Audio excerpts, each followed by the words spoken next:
जीवन और मृत्यु ये दोनों ही हमारी इच्छा से नहीं होता है। दोनों का समय पहले से ही निर्धारित रहता है।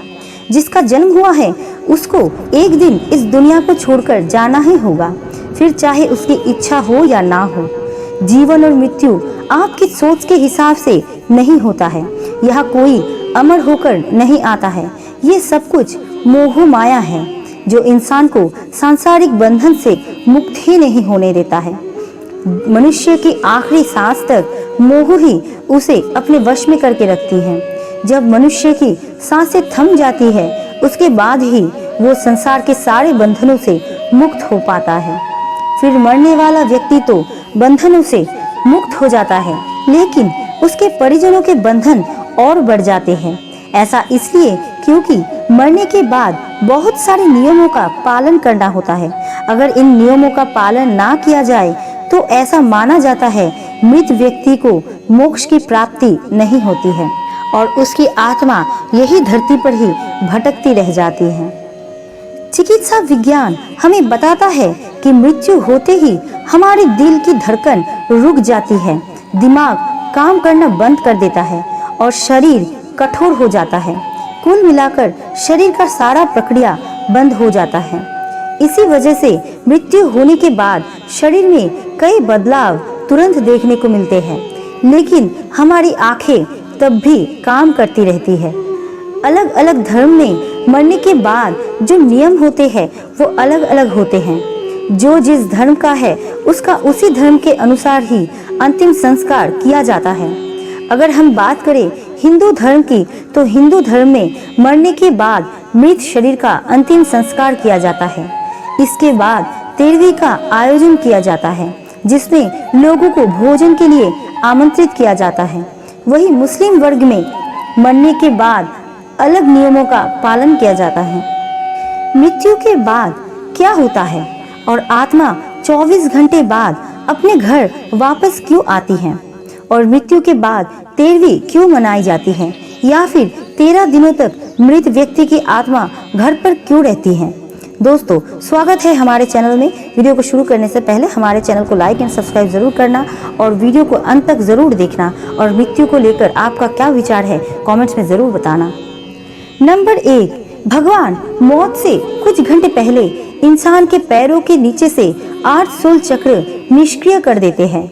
मतलब इंसान का धरती से संपर्क टूट जाता है और पैर ठंडे पड़ जाते हैं। नंबर 2, मरने के बाद इंसान को उसका संपूर्ण जीवन में जन्म से लेके मृत्यु तक फ्लैशबैक की तरह स्पीड से दिखता है।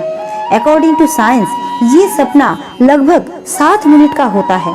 उसके बाद ब्रेन शटडाउन हो जाता है और अंत में इंसान अपनी सुनने की शक्ति खो देता है, जिसके बाद स्टॉल कॉर्ड टूट जाता है, जो कि एक तरह से शरीर और आत्मा का संपर्क होता है, जिसके टूटने से आत्मा शरीर से मुक्त हो जाती है। नंबर 3, लंबे समय से शरीर में रहने के कारण वो बॉडी को छोड़ने से मना करती है। वो फिर से बॉडी में प्रवेश करने की काफी कोशिश करती है, लेकिन वो असफल रहती है। जैसे हमारे लिए किसी की मृत्यु को स्वीकार करना मुश्किल होता है, वैसे ही आत्मा भी शरीर की मृत्यु को मानने से इनकार करती है। नंबर 4, शरीर छोड़ने के बाद आत्मा बॉडी के 15 फीट ऊपर हवा में तैर रही होती है। वो अपने परिजनों को रोता हुआ देखती है। उसके बारे में बोले गए शब्द उसे किसी शोर की तरह सुनाई देते हैं। नंबर 5, हिंदू ग्रंथों के अनुसार रात के समय अंतिम संस्कार नहीं किया जाता। उसे सूर्यदेव की पहली किरण के बाद ही जलाया जाता है। अगर किसी व्यक्ति का अंतिम संस्कार रात को किया जाए तो उसकी आत्मा प्रेत योनि में प्रवेश करती है, जिसके बाद वो सदा के लिए हमारे आयाम में भटकती रहती है। नंबर 6, मृत्यु के बाद शव को एक पल के लिए भी अकेला नहीं छोड़ा जाता है। अगर शव को रात भर घर में रखा जाए तो संपूर्ण परिजन रात भर जागते हैं। एक बार एक गांव में एक शव को कुछ पलों के लिए अकेला छोड़ दिया गया था, जिसके बाद बाहरी प्रेतों ने उस पर कब्जा कर लिया था और मृत शरीर ने पूरा गांव जला दिया। गांव में हनुमान जी का एक मंदिर था। भूतों प्रेतों से भरी हुई शरीर जैसे ही हनुमान जी के मंदिर के सामने से गुजरी, आत्मा ने हनुमान जी की मूर्ति देखी और फिर डरकर शरीर को छोड़ दिया। तब से लेकर आज तक कोई भी मृत शरीर को अकेले छोड़ने की गलती नहीं करता। नंबर 7, अंतिम समय में 2 यमदूत आते हैं। वो मरने वाले के साथ जैसा उसने संपूर्ण जीवन में लोगों से व्यवहार किया था, ठीक वैसा ही व्यवहार उसके साथ करते हैं। अगर मरने वाला अच्छा आदमी है तो आसानी से प्राण त्याग देता है, परंतु अगर बुरे कर्म किए हैं तो यमदूतों के अत्याचार से वो तड़प तड़प कर मरता है। नंबर 8, जिसके बाद आत्मा को एक प्रकाशमय गुफा से होते हुए यमदूत यमलोक लेकर जाते हैं। रास्ते में वैतरणी नदी पार करते हुए आत्मा को जाना होता है। ये नदी आग से लथपथ होती है। जिसने अच्छे कर्म किए हैं वो आसानी से इस नदी को पार कर लेता है, लेकिन अगर कोई पापी इंसान है तो उसे काफी पीड़ा भोगनी पड़ती है। नंबर 9, जिसके बाद उस आत्मा को यमराज के सामने खड़ा कर दिया जाता है। फिर चित्रगुप्त जी उस व्यक्ति के पाप और पुण्य का लेखा जोखा यमराज के सामने रखते हैं। उसके कर्मों के आधार पर उसे स्वर्ग या नरक भेजा जाता है। गरुड़ पुराण के अनुसार कुल 36 प्रकार के नरक है। यहाँ बताए गए यातनाएं किसी की कल्पना से भी खतरनाक है। नंबर 10, अगर कोई व्यक्ति सुसाइड यानी आत्महत्या करके अपना प्राण त्यागता है तो उसे और भी कठिनाई सहनी पड़ती है, क्योंकि उसने निर्धारित समय से पहले ही हार मान ली। ये शरीर हमारा नहीं है, किराए का मकान है जिसे कुछ समय के लिए यूज करने के लिए मिला है।